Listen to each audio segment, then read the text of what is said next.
Oleh sebab itu, Ummu Habibah antara sahabiah Nabi antara yang terbanyak juga yang meriwayatkan hadis. Tapi di antara sahabiah ataupun isteri Nabi yang banyak meriwayatkan hadis adalah Aisyah. Tapi Ummu Habibah pun termasuk di kalangan isteri Nabi yang banyak meriwayatkan hadis. Antara hadis yang paling penting yang diriwayatkan oleh Ummu Habibah adalah hadis berkaitan dengan ni, solat sunat rawatib. Jadi oleh sebab itu, Nabi kata dalam hadis ini, Nabi kata orang yang mana mengerjakan 12 rakaat sehari semalam. 12 rakaat sehari semalam ni tak termasuk daripada solat fardu. Solat fardu kita berapa rakaat tuan-tuan?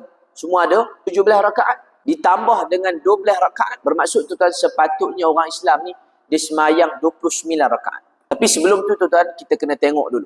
Sebenarnya 12 rakaat yang diriwayatkan dalam hadis ini adalah yang disebut secara umum.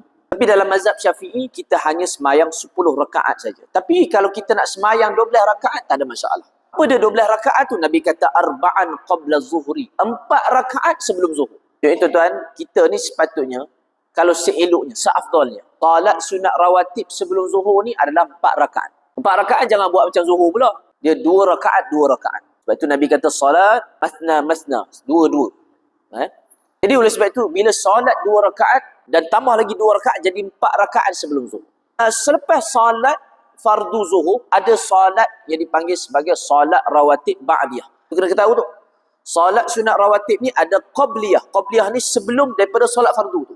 Ada solat sunat yang dipanggil sebagai ba'diyah. Ba'diyah tu selepas solat fardu. Jadi 4 rakaat sebelum zuhur. Lepas tu Nabi kata raka'ataini ba'daha. 2 rakaat lepas solat zuhur. Lepas tu Nabi kata 2 rakaat ba'dal maghrib, lepas maghrib. Dan juga Nabi kata pula raka'ataini ba'dal isya', 2 rakaat lepas isya'. Dan yang terakhir sekali, raka'ataini qabla salatil fajr, 2 rakaat sebelum solat fajar. Jadi bermakna semua berapa kali? 12 rakaat.